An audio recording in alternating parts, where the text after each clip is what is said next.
જનમેજયે તરત જ વૈશંપાયન ઋષિને પૂછ્યું કે હે ઋષિવર, તમે કૃપા કરીને મને કૃપાચાર્યના જન્મની કથા કહો કે જે કૃપાચાર્યજીએ કૌરવો અને પાંડવોને ધનુર્વિદ્યાનું જ્ઞાન આપ્યું હતું. હવે વૈશંપાયન ઋષિ કૃપાચાર્યની કથા કહે છે. જનમેજય ઋષિને કહે છે કે હે જનમેજય, સરદ્વાન મહર્ષિ ગૌતમના પુત્ર હતા. એ સરદ્વાનનો જન્મ મહર્ષિ ગૌતમ થકી થયો હતો. એ સરદ્વાન જ્યારે જન્મ થયો ને ત્યારે બાણોની સાથે એમનો જન્મ થયો.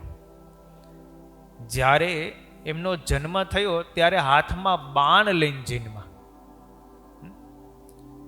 માણસ કઈ એવું બને નહીં ક્યારે, પણ અમુક અમુક એવી દિવ્ય ઘટનાઓ હોય. કર્ણ હતો તેનો તો કવચ અને કુંડળ સાથે જન્મો.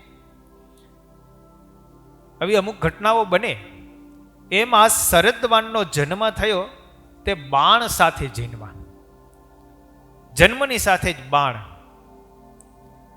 ઘણા તમે જુઓ ને, ગર્ભવતી હોય એના સંસ્કારો હોય, એના પૂર્વના કોઈ એવા સંસ્કારો બલિષ્ઠ હોય અને પૂર્વનો મુમુક્ષુ હોય તો એ જન્મની સાથે મુમુક્ષુતાથી ઉદય થાય.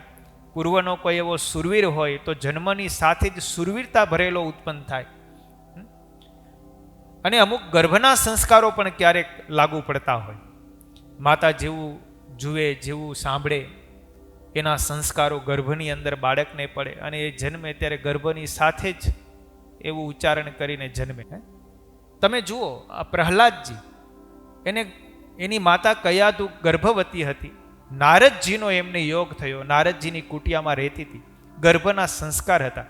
એ પ્રહલાદજી જન્માને જન્મતાની સાથે જ પેલા ઓમ નમો ભગવતે વાસુદેવાય બોલ્યા. પેલું જ નામ. નહીતર બાળક જન્મતાની સાથે કંઈ થોડુંક બોલવા માંડે સીધું. પણ ગર્ભના એવા અમુક સંસ્કારો હોય, તે જેવા જન્મ થયો પ્રહલાદજીના મુખમાંથી પેલું એ નીકળ્યું, ઓમ નમો ભગવતે વાસુદેવાય. જેવા સંસ્કાર હોય એ પ્રમાણે એને પ્રાપ્ત થાય. એમાં અહીંયા સરદ્વાન હતા. એ સરદ્વાન બાણની સાથે જીનવા. તેમને નાનપણથી જ એ સરદ્વાનને ધનુર્વેદની અંદર મન લાગેલું હતું. તેમણે વિદ્યાભ્યાસ કર્યા વિના જ ધનુર્વેદનું સંપૂર્ણ જ્ઞાન પ્રાપ્ત થઈ ગયું. કારણ કે બાણની સાથે જન્માતા પૂર્વના સંસ્કારો હોય, પૂર્વનું જ્ઞાન હોય, એ આ જન્મની અંદર ફળીભૂત થાય. જેમ ભરતજીને પૂર્વજન્મનું જ્ઞાન મૃગના દેહમાં પણ હતું, પછી બ્રાહ્મણને ત્યાં જન્મ થયો ત્યારે પણ પૂર્વ જન્મનું જ્ઞાન હતું. એમ એવા યોગ ભ્રષ્ટ જીવાત્માઓ હોય તો એને પૂર્વની સ્મૃતિઓ એમની સાથે સાથે રહેતી હોય. એટલે વિદ્યાભ્યાસ કર્યા વિના જ સરદ્વાનને ધનુર્વિદ્યા આપોઆપ આવડી ગઈ. તેમણે ખૂબ જ તપસ્યા કરી. એવું કઠોર તપ કર્યું. એ તપના પ્રભાવથી એમણે અસ્ત્ર અને શસ્ત્ર બધા જ પ્રાપ્ત થયા. સરદ્વાનની ઘોર તપસ્યા અને ધનુર્વેદની નિપુણતા જોઈને ઇન્દ્રને પણ ભય થઈ ગયો. એવું કઠોર તપ કર્યું સરદ્વાને અને અસ્ત્ર શસ્ત્રની વિદ્યાઓ એવી પ્રાપ્ત કરી કે ઇન્દ્રને એમ થયું કે આનું તપોબળ અને અસ્ત્ર શસ્ત્રનું જ્ઞાન એની સામે મારું કાંઈ નહીં આવે. એટલે ઇન્દ્રને ભય થયો, આ જો હવે તપ બંધ નહીં કરે ને તો મારું ઇન્દ્રાસન લઈ લેશે. ઇન્દ્રને સૌથી મોટો ભય પેલા થાય કોઈ તપ કરે એટલે ઇન્દ્રએ વિચાર કર્યો કે આને હું તપમાંથી ભ્રષ્ટ કરું. સરદ્વાન તપશ્ચર્યા કરતા હતા. ત્યાં ઇન્દ્રએ જાનપદી નામની એક દેવકન્યા હતી, તે દેવકન્યા મોકલી. સરદ્વાન ખૂબ વિવેકી છે, સંયમી છે, ઇન્દ્રિયોનો નિગ્રહ કરનારા છે. એટલે સરદ્વાન તપશ્ચર્યા કરતા હતા. એની સામે આવી અને જાનપદી અનેક પ્રકારના હાવભાવ દેખાડવા લાગી.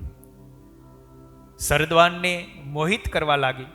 પણ સરદ્વાને એમની સામે દ્રષ્ટિ કરી, એમનું મન થોડુંક વિહવળ થયું. પણ ખૂબ વિવેકી હતા એટલે સરદ્વાનને મનમાં વિચાર કર્યો કે મારે તપસ્યા કરવાની છે.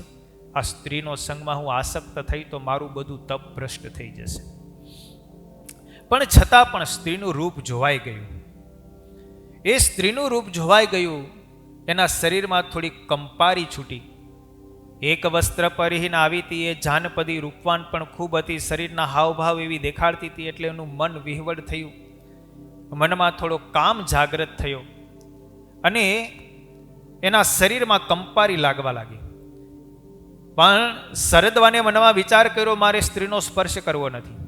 એટલે પોતાના મનને નિયમમાં કરીને, કંટ્રોલ કરીને, હાથમાં ધનુષ્ય બાણ લઈ અને પોતાના આશ્રમમાંથી, જ્યાં તપશ્ચર્યા કરતા હતા, ત્યાંથી પોતાને બેસવાનું મૃગચર્મ, તીરકામઠું અને આશ્રમ બધું છોડી અને કન્યા પાસેથી દૂર ચાલ્યા ગયા. પણ દૂર તો ગયા, કન્યાનો સ્પર્શ ન કર્યો, પણ મનની અંદર એનો વિકાર થઈ ગયો હતો. કંપારી છૂટી ગઈ હતી, એટલે એનું શુક્ર વીર્ય સ્ખલિત થઈ ગયું. અને એ વીર્ય શુક્ર એક સરકટ હતા, એક પ્રકારનું ઘાસ હતું, એ ઘાસમાં પડ્યું. એક સરકટની અંદર એ શુક્ર પડ્યું. એના બે ભાગ થયા સરકટમાં પડતાની સાથે જ. અને સમય જતા એ વીર્યમાંથી જે ઘાસ ઉપર પડ્યું હતું, એમાંથી એક પુત્ર અને પુત્રીનો જન્મ થયો. એ કેવું ઋષિનું અમોઘ વીર શુક્ર હશે.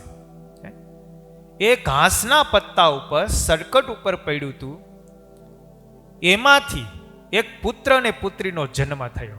કારણ કે એના પડતાની સાથે બે ભાગ થયા અને એમાંથી સમય જતા પુત્ર અને પુત્રી થઈ. જંગલની અંદર એ એમને રડતા હતા. એવામાં હસ્તિનાપુરના રાજા સૈન્યની સાથે શિકાર કરવા માટે જંગલમાંથી પસાર થયા અને બાળકનો રડવાનો અવાજ આવ્યો. એટલે શાંતનુ મહારાજે ત્યાં જોયું તો જંગલની આસપાસ કોઈ દેખાણું નહીં. એ બાળક અને બાળકી બંને જણા હતા. કોઈ પુરુષ કે કોઈ સ્ત્રી આસપાસ હતું નહીં. ચારે બાજુ સૈનિકો ફરી વળ્યા, પણ કોઈ દેખાણું નહીં. શાંતનુ મહારાજે વિચાર કર્યો, આ મારા રાજ્યની સીમા છે, માટે આજથી આ મારા જ સંતાનો છે. એમ કહી અને શાંતનુ મહારાજે એ પુત્ર અને પુત્રીને લઈ લીધા. એ દીકરો અને દીકરીને લઈ અને જ્યાં હસ્તિનાપુર રાજ્યની અંદર આવ્યા, આ બાજુ શરદવાન તપશ્ચર્યા કરતા હતા. એને તપોબળથી જાણી લીધું કે મારા શુક્રથી જે સંતાનો ઉત્પન્ન થયા છે, દીકરો અને દીકરી, એ હસ્તિનાપુરના રાજા શાંતનુ મહારાજ પાસે છે. એટલે શરદવાન મહારાજ, તપોબળ ઋષિ, એ શરદવાન તરત જ શાંતનુ મહારાજ પાસે આવ્યા અને આવીને કહ્યું કે આ બાળકના ગોત્ર એ હું તમને કહું છું, એ મારા શુક્રથી થયેલા છે. તમે એનું પરિપાલન કરો, હું તપસ્વી છું. બનેલી ઘટના હતી એ બધી ઘટનાની વાત કરી અને કહ્યું કે ચારે પ્રકારના ધનુર્વેદો, વિવિધ શાસ્ત્રો અને એમના રહસ્યનું શિક્ષણ હું તેમને આપીશ. તમે એની જરાય ચિંતા નહીં કરતા, પણ એને તમારી પાસે જ સાચવજો. એટલે શરદવાને પોતાના શુક્રથી ઉત્પન્ન થયેલા એ પુત્રને પોતાની પાસે જે પણ જ્ઞાન હતું એ બધું જ જ્ઞાન આપ્યું. એટલે ધનુર્વેદની અંદર, અસ્ત્રશાસ્ત્રની અંદર એ નિપુણ થયા અને થોડા જ દિવસની અંદર પછી એ સર્વ પ્રકારે સંપન્ન થઈ ગયા. રાજાએ એ પુત્રનું નામ કૃપ રાખ્યું અને દીકરી હતી એનું નામ કૃપી રાખ્યું. એ કૃપ અને કૃપી એ કૃપાચાર્ય થયા અને કૃપી હતા એને પછી દ્રોણાચાર્યની સાથે પરણાવ્યા શાંતનુ મહારાજે. એટલે દ્રોણાચાર્ય અને કૃપાચાર્ય એક રીતે તમે જુઓ ને તો સાળો બનેવી થાય.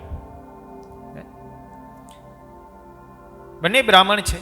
ભીષ્મ પિતામહે વિચાર કર્યો કે આપણે કૌરવો અને પાંડવોને પ્રારંભિક શિક્ષા છે એ કૃપાચાર્ય પાસે આપી. એટલે કૃપાચાર્ય પાસે એમણે પ્રારંભિક શિક્ષાઓ અપાવી. પોતાના રાજ્યની અંદર જ હતા. આ રીતે જન્મે જઈને વૈશંપાયન ઋષિએ કૃપાચાર્યનું જન્મ વૃત્તાંત કહ્યું. દરરોજ કથા તથા સત્સંગનો લાભ લેવા અમારી ચેનલ દીક્ષાધામ લાઈવને લાઇક, સબસ્ક્રાઇબ અને બીજા હરિભક્તો લાભ લઈ શકે તે માટે શેર કરવાનું ના ચૂકશો. જય સ્વામિનારાયણ.